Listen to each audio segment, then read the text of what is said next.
As duas personagens são insuportáveis. Eu me identifico até um pouco com elas.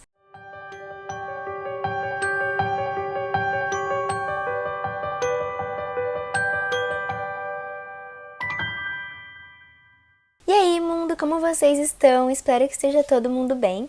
No vídeo de hoje eu vim falar sobre as leituras de dezembro do ano passado. Esse vai ser o primeiro Lidos do mês de 2023. Só que, pois é, ainda vou estar falando das leituras de 2022. Vim falar dos 16 livros que eu li no último mês do ano passado. Foi o mês que eu mais li, eu li bastante justamente para conseguir alcançar a meta de 100 livros lidos no ano. A maioria dos que eu li foi quadrinhos, tals, por causa da maratona de quadrinhos que eu fiz no fim do ano passado. Eu vou deixar nos cards o vídeo do vlog. E eu gostei de todos, não teve nenhum que eu não gostei. Antes de começar, não se esqueça de se inscrever aqui no canal, caso você ainda não seja inscrito, deixar o like e ativar o sininho de notificações, que assim você contribui muito com a divulgação e crescimento do canal. Não esquece também de me acompanhar nas outras redes sociais, TikTok, Scooby, Instagram, o link pra tudo vai estar aqui na descrição, é um jeito da gente ficar mais próximo. Se você se interessar por algum desses livros ou for comprar qualquer coisa na Amazon, compra por favor usando o meu link, ele tá sempre aqui na descrição também, e comprando desse jeito você ajuda muito o canal sem mudar nada no valor da sua compra. E se você quiser e puder contribuir ainda mais com o meu trabalho aqui no YouTube, considere fazer parte do clube de membros do canal, apoiando no Catarse a partir de R$5,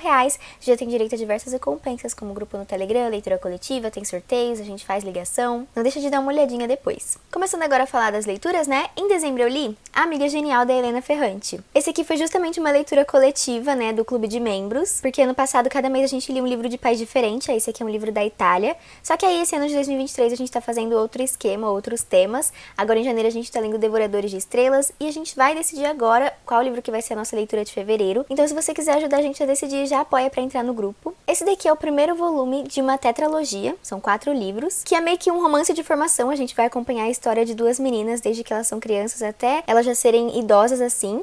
Nesse primeiro volume é só na infância e adolescência, e aí no segundo volume é quando elas já são jovens, no terceiro é na vida adulta, e assim vai. A história começa quando essas duas mulheres já são mais velhas assim, já têm filhos, já são idosas, e aí uma delas desaparece. Então a outra decide escrever o livro contando a história, né, tudo que elas passaram, todos os momentos delas juntas. E aí que a história realmente começa, mais ou menos na década ali de 50, 60, quando elas eram crianças e se conheceram. Ele é ambientado em Nápoles, na Itália, quando o país tinha recém saído do fascismo, em um bairro muito pequeno, assim, muito pobre. Então todo mundo desse bairro se conhece, todas as crianças, todos os adolescentes, todos os adultos, e a história gira em torno disso, e a gente vai literalmente acompanhando o dia a dia, sabe? Todas as fofocas, tretas, barracos, confusão desse bairro, e acompanhando principalmente a Lenu, com a melhor amiga, que é a Lila. Essas duas têm uma amizade que não é muito saudável, na real é uma relação bem tóxica, porque elas são melhores amigas, só que elas são meio que rivais. Elas estão em constante competição ali, sempre tentando mostrar que uma é melhor que a outra, tira notas mais altas e, sei lá, tá namorando primeiro. Sempre com esse sentimento de inveja e de competitividade, tentar se sentir superior nessas pequenas coisas. E o que, assim, não é uma relação boa,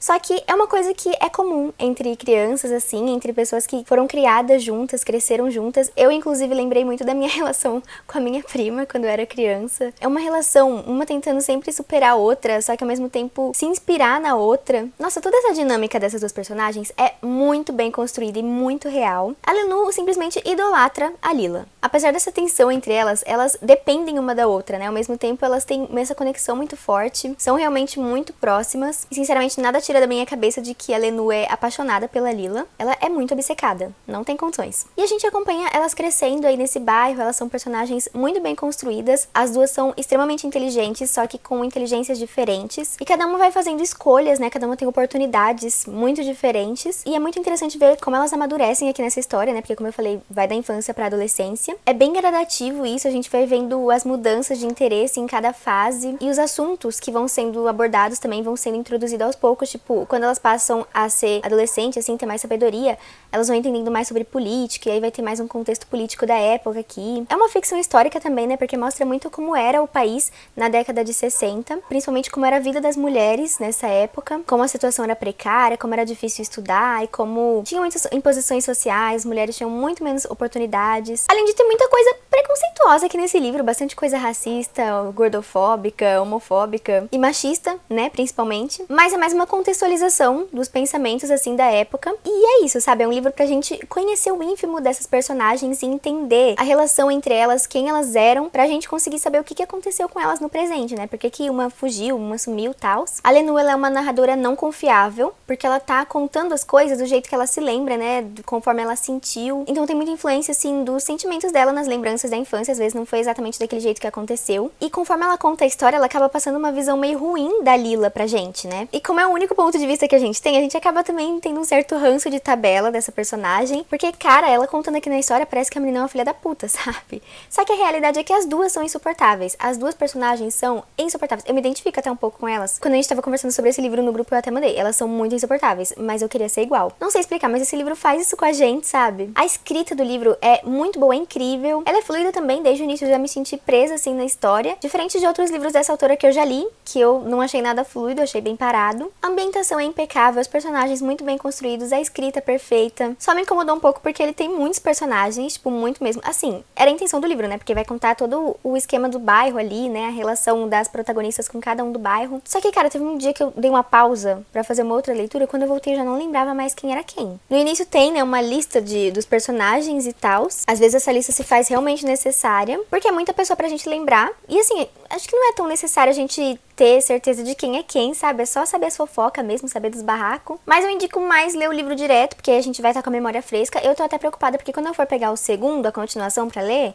eu só vou lembrar quem é Lenu e quem é Lila. Os outros personagens não vou saber quem é ninguém. Em dezembro, em clima natalino, eu li Vida e Aventuras do Papai Noel, do L. Frank Baum, que é o mesmo autor de O Mágico de Oz. É um livro clássico, né, infanto-juvenil, assim. Esse autor, ele escreveu O Mágico de Oz, escreveu vários outros livros que se passam no mundo de Oz, acho que tem 13 ao todo. E ele escreveu esse daqui também. Eu já li O Mágico de Oz e eu confesso que, assim, eu curti, mas não curti tanto. Agora, esse daqui, ele é muito um livro que deixa um quentinho no coração, sabe? É um amorzinho. Vai contar literalmente da vida do Papai Noel.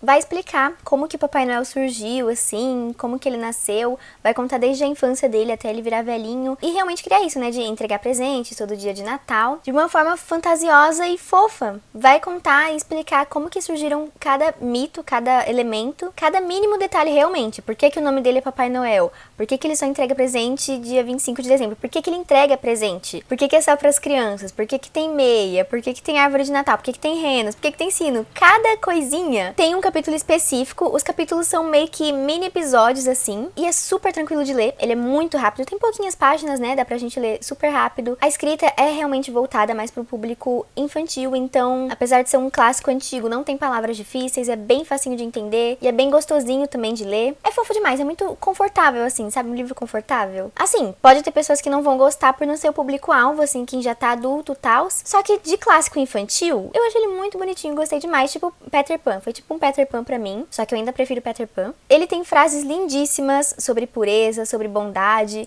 Mesmo sendo um livro infantil, tem várias reflexões bem importantes, até sobre questões sociais. O Papai Noel se questiona se ele deve presentear crianças ricas ou só crianças pobres. Também sobre questões ecológicas, de preservação da natureza, que a gente não pode explorar, assim. Tem toda uma reflexão sobre isso, porque assim, o livro, ele é meio que de fantasia, né? O Papai Noel, ele foi criado por criaturas mágicas da floresta, e é muito legal acompanhar isso, porque existem vários tipos diferentes de criaturas, né? Tem as fadas, aí tem os duendes, aí tem rios.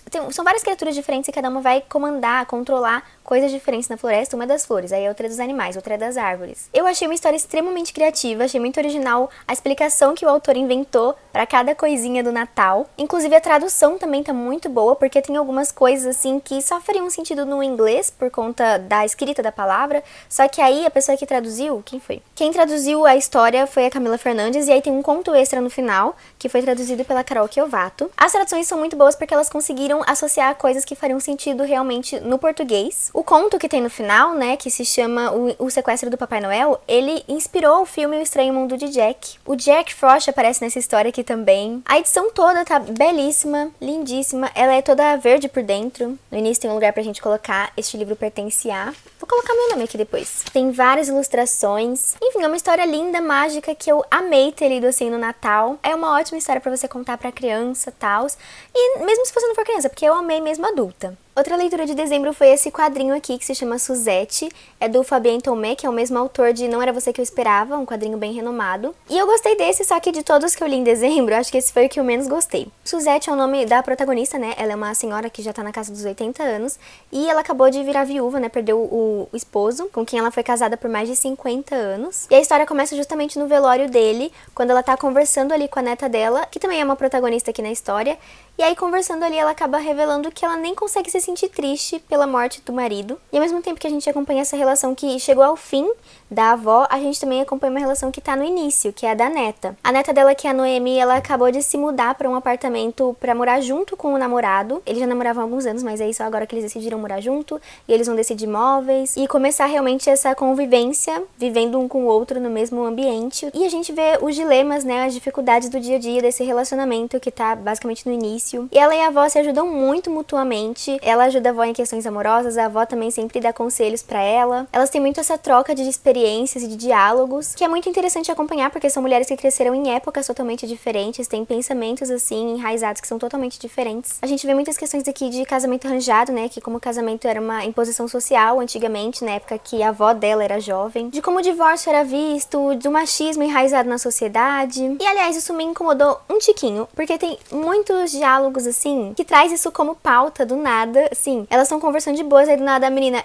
isso é o machismo da sociedade. Trouxe um feminismo de um jeito meio raso aqui, sabe? Falando disso toda hora, isso me incomodou. Eu não senti que trouxe de um jeito muito certo, parecia que só queria dar uma lacrada. E quem escreveu foi um homem, então ele me passou meio uma vibe, tipo, mais feminista que eu. Mas enfim, é uma história que traz uma relação de avó e neta muito fofinha, de que nunca é tarde pra você ir em busca do seu grande amor, né? Que o amor não tem idade, não tem idade no sentido de pedofilia, de diferença de idade entre o casal. Mas assim, mesmo quando você já é mais velho, você pode buscar o seu amor. E essa questão do etarismo realmente, que assim, não é só porque você tá velho que você não pode mais aproveitar os momentos, que você não vai mais viver e ter experiências novas. Eu sinceramente jurei que esse livro ia ter um plot twist ali, e que na verdade ia ter um casal sáfico. Nossa, ia ser tudo pra mim. Foi por outro caminho, que assim, continua fofinho, continua divertido, mas por mim podia ser melhor. O traço é bem fofo também, tem algumas cores predominantes, né? Eu acho muito legal reparar nos detalhes secundários dos quadrinhos, porque enquanto tem, né, os personagens em foco, fazendo alguma coisa, falando alguma coisa, se a gente olha no fundo, os personagens que são ali figurantes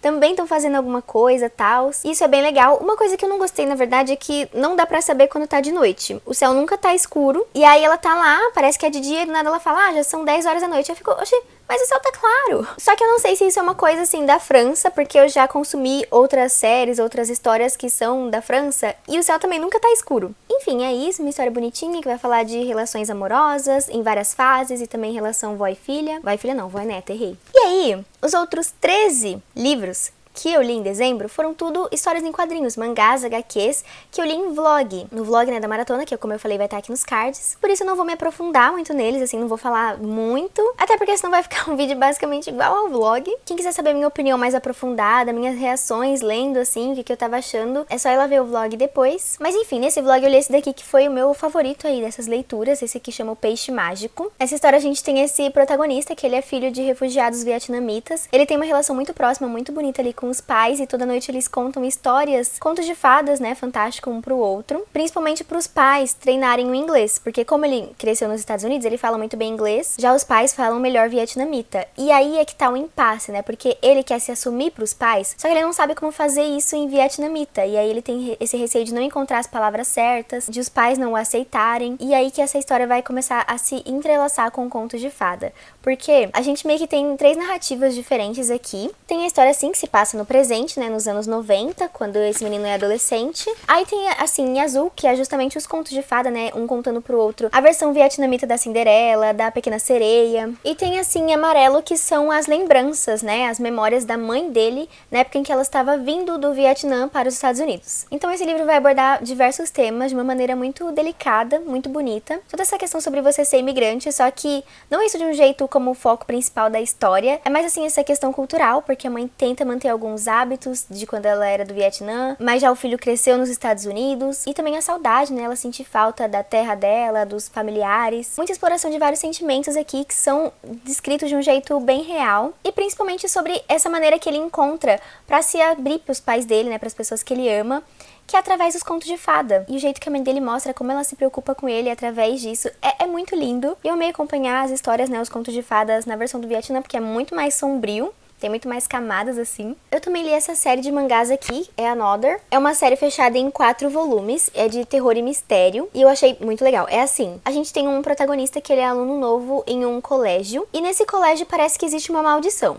Tem um mistério ali rolando que ele não tá entendendo. As pessoas agem de um jeito muito estranho, como se todo mundo já soubesse de alguma coisa muito ruim, só ele não soubesse, sabe? Porque aparentemente, 26 anos antes, nesse colégio, um garoto da turma 3 do terceiro morreu. E aí, o pessoal gostava tanto dele que eles pensaram, vamos continuar a fingir que ele ainda tá aí. Aí deixaram a carteira do menino, conversaram com o menino. E aí, até que na foto de formatura, o menino apareceu. Apareceu o fantasma na foto de formatura.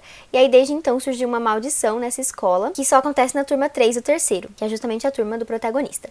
A gente não sabe muito sobre esse mistério, a gente vai coletando migalhas de informação aos poucos, as coisas vão sendo entregues de pouquinho em pouquinho, só que vão acontecendo coisas muito pesadas, assim, várias mortes de um jeito bizarro. É muito tenso, é uma história que deixa a gente muito curioso e muito preso, a gente vai criando várias teorias, e chega no final, tem um plot twist muito inesperado, que eu acho que assim, é meio que uma omissão de informação, então realmente não tem como a gente saber. Eu curti bastante esse plot twist, porque foi uma coisa que eu jamais imaginaria, só que ao mesmo tempo é porque realmente não tinha como eu imaginar, era uma informação que eu não tinha, sabe? Então não dá pra gente dar todos os créditos ali. Algumas coisas da história são meio sem sentido assim, só que realmente é uma história que não faz muito sentido. E eu também fiquei um pouco incomodada com sexualização de mulheres mais velhas, de como elas agiam perto de adolescentes, assim. E às vezes o mangá pareceu meio enrolado, sabe? Tipo, era muita história e pouca coisa que a gente ia descobrindo e tal.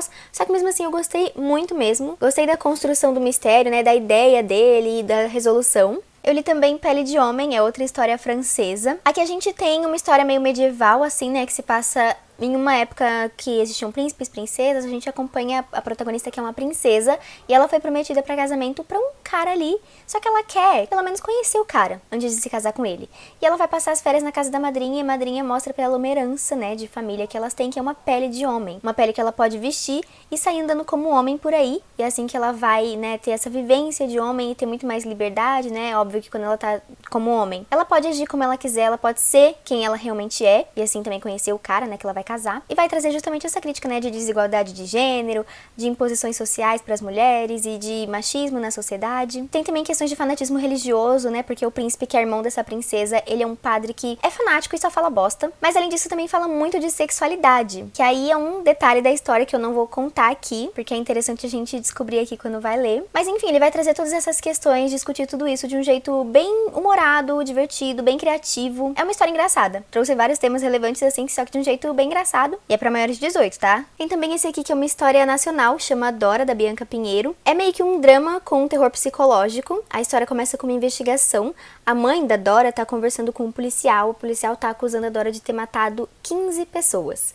E a mãe tá ali defendendo, né, e acaba começando a contar toda a história de vida da filha dela. Desde quando ela era criança, na adolescência, como ela era com a família, com as pessoas, com os colegas da escola. A Dora sempre foi uma pessoa bem fechada, introvertida, assim, que tinha muitos hábitos estranhos e reclusos, mas a mãe dela sempre falava que ela era muito especial. Só que essa mãe é uma narradora não muito confiável, né? A gente não sabe se a mãe dela tá sendo 100% sincera ou se só tá passando um pano pra própria filha. Através do relato dessa mãe, a gente vai conhecer quem é a Dora, e é uma história que vai trazer essa dualidade entre bem e mal, assim, e refletir sobre até que ponto aquela pessoa tinha realmente a intenção de ser mal, será que ela é uma vítima, conhecer, assim, a história, o ponto de vista do vilão. Vai também puxar um pouco pro lado sobrenatural, de poderes psíquicos. Eu achei uma história muito boa. Quando eu terminei, eu fui olhar algumas resenhas no Scoob e eu vi, assim, uma pessoa falando que essa história é basicamente a história de um clipe de uma música. Eu não vou falar aqui porque, sei lá, pode ser um pouco spoilers, só que eu vou deixar aqui na descrição. Aí pra quem quiser saber, eu vou colocar assim, Dora é igual esse clipe, vou deixar o link. Tendo que gravar essa parte aqui de novo, porque não sei o que rolou, deu algum bug, o arquivo foi corrompido, não tô conseguindo mais abrir o vídeo. Mas enfim, não é o ideal, mas acontece. Dente de Leite também é um quadrinho nacional de terror psicológico com drama. Ganhou o Prêmio Geek da Amazon e do Pipoque Nanquim. Aqui a gente acompanha uma senhorinha que todo dia ela faz comida ali e prepara a mesa pra 4 pessoas, mesmo morando sozinha.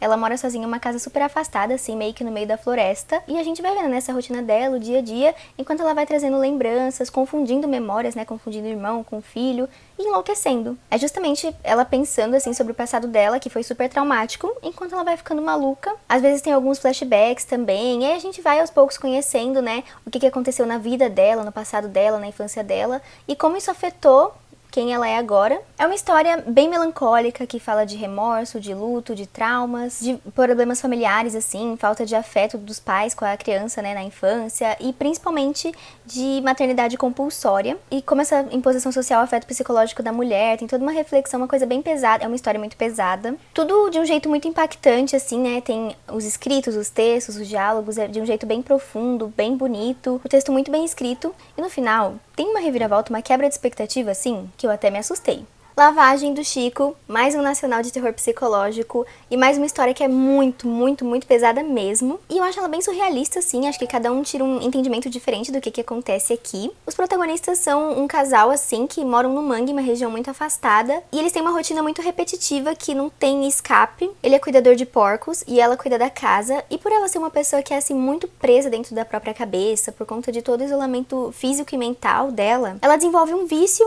que ela deposita todo na fé. Ela é uma religiosa muito fervorosa, só que ela acaba se rendendo aos pecados da carne, assim. Então é uma história que vai falar de fanatismo religioso, mas principalmente de relacionamento abusivo e de um jeito muito, muito aterrorizante. É uma história, de certa forma, confusa, é muito angustiante e dá abertura para muitas interpretações. Ela tem um traço, assim, muito gráfico que demonstra muito bem o desespero dos personagens. E apesar de eu nem ter certeza se eu entendi direito, eu gostei. Eu Matei Adolf Hitler, do Jason, se eu não me engano, é uma história norueguesa. É bem fininho, bem rapidinho, tem poucos diálogos, assim, poucas falas, tal. Os personagens da história são animais. É uma mistura aí de ficção científica com suspense, com drama psicológico e até romance. Usa, né, de situações absurdas pra escancarar e criticar males da sociedade e principalmente mostrar, assim, dilemas da vida, conflitos de relacionamento. Aqui nessa história é comum você ser matador de aluguel, é uma profissão corriqueira como qualquer outra. E o protagonista, ele é um matador de aluguel, ele tem um escritório e as pessoas chegam nele, tipo, oi, tudo bem, eu quero te contratar, tal, pra matar meu vizinho, ele tá ouvindo um som muito alto. É nesse nível. Até que ele vai ser procurado por um cientista maluco, que construiu uma máquina do tempo e vai contratar ele pra voltar e matar o Adolf Hitler. Só que tudo dá errado, de vários jeitos diferentes. É uma história muito, muito doida, cheia de voltas. É mais, assim, uma viagem bizarra através do tempo, com um romance,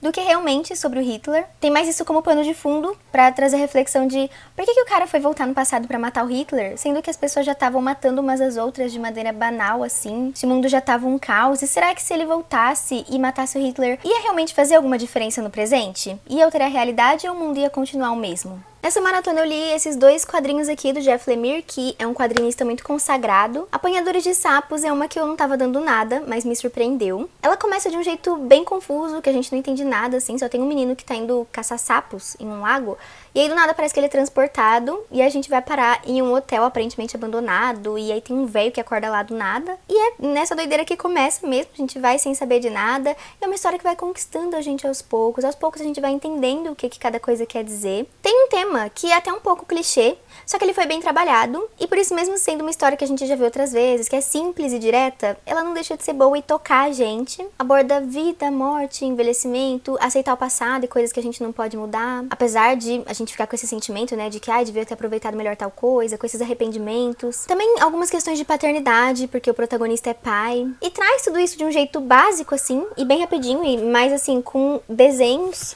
do que com diálogos e coisas escritas. É realmente uma história muito simples, só que é muito bonita. E o outro que eu li desse autor foi O Ninguém, que é uma adaptação, uma releitura do clássico de ficção científica do H.G. Wells, que se chama O Homem Invisível, só que esse aqui é mais como se fosse nos tempos atuais. A gente acompanha, assim, um forasteiro que chegou em uma cidade super pequena e ele tá coberto de bandagens. Aí as pessoas já logo começam a especular, ficam curiosas sobre ele. E ele foi pra lá porque ele tava fugindo de algo, ele queria ficar em paz, só que, né, não foi uma decisão muito inteligente, porque em cidade pequena, a boca do povo é enorme, né? Eu tenho local de fala, tenho propriedade pra falar. E quem narra essa história pra gente, na verdade, é uma menina de 16 anos, que é moradora dessa cidade, e ela tá de saco cheio dessa cidade por ser muito parada, muito pacata. E aí quando chega esse morador novo, ela tá disposta a ir entrar em contato com ele pra tentar descobrir quem ele é, por que ele foi pra lá, e tentar entender por que ele tá coberto desse jeito. É uma história bem similar ao conto, né, do H.G. Wells, traz muitos questionamentos existenciais, tipo, se ninguém enxerga ele, se nem ele mesmo se enxerga, ele realmente existe? Ele fica surtando um pouco sobre isso. Quando eu falo aqui, parece